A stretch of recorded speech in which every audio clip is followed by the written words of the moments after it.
Alaihim Bisem Yesua Hamasiah, salam sejahtera di dalam nama Tuhan Yesus Kristus. Saya Pendeta Henry Tandianta, Master of Bibliology Study. Bapak Ibu Saudara, cepat saja ya, karena pembahasan ini tidak pernah ada yang bisa memahami seperti ini.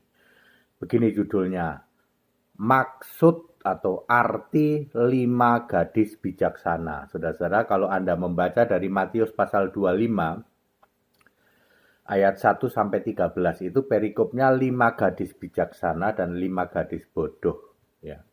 Maka terjadilah pengajaran dari Nabi WMB membusuk itu, ya, dimotori oleh pendeta tulang belulang manulang, ya, yang anggotanya kembar grup Alek dan Yakub, memahami bahwa kita harus menjadi seperti 5 gadis yang bijaksana yang siap-siap membawa minyak.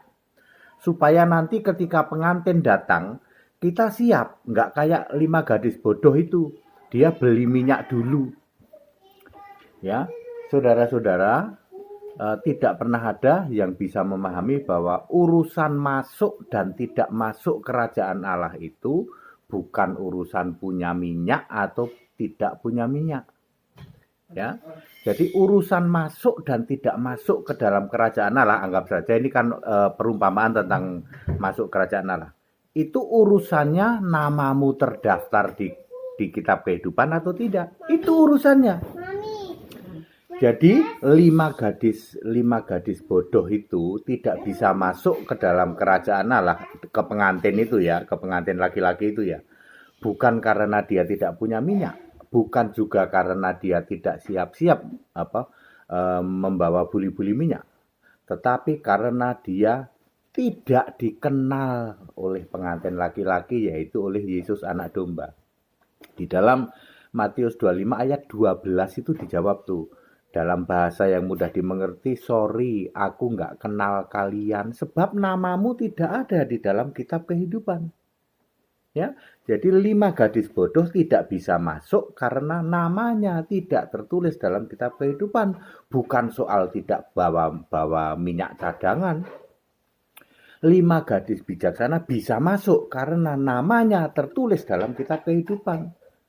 Ya, ini yang aneh itu Alek dan Yakub ya, kembar grup sudah keluar masuk ke kubangan, lalu dia sok pede banget nanti kita menjadi seperti 5 gadis bijaksana. Sorry Lek, sorry Kop, namamu sudah dihapus dari kitab kehidupan. Walaupun kamu membawa minyak 1 gentong atau 1 drum, tetap tidak bisa masuk. Karena Yesus berkata, anak domba berkata, atau pengantin laki-laki berkata, namamu tidak ada, aku tidak mengenal engkau. Jangan dibalik-balik. Ya, jadi urusan masuk atau tidak masuk di dalam perjamuan kawin, dalam perumpamaan ini, pengantin laki-laki bisa masuk ketemu pengantin laki-laki itu karena ada atau tidak ada namamu tertulis dalam kitab kehidupan. Wahyu 21 ayat 27. Bukan soal bawa minyak 1 drum atau tidak bawa minyak. Yang seperti ini tidak pernah dipahami ya. Makanya pengajaran-pengajaran dari nabi yang membusuk itu, Nabi WMB yang dimotori oleh tulang belulang pendeta tulang belulang manulang yang anggotanya adalah kembar grup Alek dan Yakub salah satunya ya. Dia sangat pede bahwa nanti kita menjadi salah satu dari 5 gadis bijaksana. Tak kasih tahu namamu sudah dihapus dari kitab kehidupan. Bagaimana mungkin kamu dikenal oleh Yesus? Yesus nggak kenal kamu, Alek, nggak kenal kamu, Yakub. Siapa Alek yang Yakub? Yaitu kembar grup.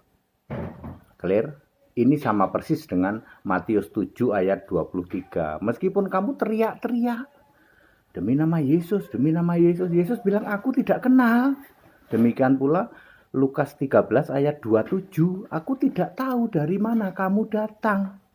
Jadi bukan soal kamu membawa minyak cadangan 1 drum atau 1 gentong lalu kamu bisa masuk ke surga. Tidak. Ayat 12 itulah kuncinya. Matius 25 ayat 12. Aku tidak mengenal engkau, maka engkau nggak boleh masuk.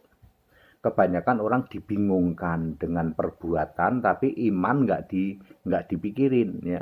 Ayat ini sebenarnya hanya ingin mengatakan bahwa masuk tidak masuk itu ditentukan dikenal atau tidak dikenal oleh Yesus. Bukan soal kamu membawa minyak cadangan 1 gentong. Alek dan Yakub tak kasih tahu, namamu sudah dicoret, sudah dihapus dari kitab kehidupan. Jangan pede, jangan sok sombong kamu menjadi seperti 5 gadis bijaksana. Pret. Yesus akan berkata, aku tidak mengenal engkau. Nah, orang tidak dikenal oleh Yesus sombongnya minta ampun ya. Ya Bapak Ibu Saudara, tidak ada hamba Tuhan manapun yang memahami 5 gadis bijaksana, 5 gadis bodoh seperti yang saya sampaikan ini. Dan ini yang benar Alkitabiah. Jadi urusan masuk atau tidak masuk dalam perjamuan kawin atau masuk tidak masuk kerajaan Allah itu intinya namamu ada atau tidak ada di dalam kitab kehidupan. Kamu dikenal Yesus atau tidak. Bukan soal kamu membawa minyak cadangan 1 gentong, 1 drum, bukan itu. Ya, banyak orang tidak mengerti hal ini. Ya, lalu semua pendeta berpikir kalau gitu kita harus siap-siap. Soal siap-siap, yes, ya loh. Artinya orang yang beriman pasti siap-siap kan begitu. Iman dulu, karena beriman dia pasti siap-siap, bukan dibalik. Ya, kebanyakan pendeta-pendeta membaliknya.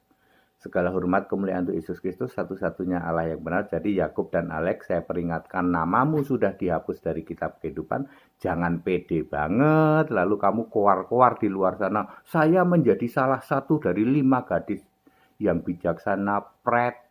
Yesus tidak mengenal engkau sebab engkau sudah memilih masuk ke kubangan. Ya, yaitu yang pengajaran dilakukan oleh pendeta yang tulang belulang manulang itu ya. Terus satu lagi siapa itu? Itok atau apa? Ya.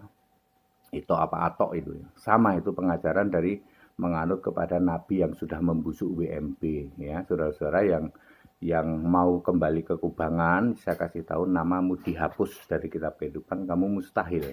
Jangan pede jadi 5 gadis yang bijaksana ya. Ya, namamu saja sudah tidak ada di kitab kehidupan ya. Segala hormat kemuliaan untuk Yesus Kristus, satu-satunya Allah yang benar. Haleluya, amin.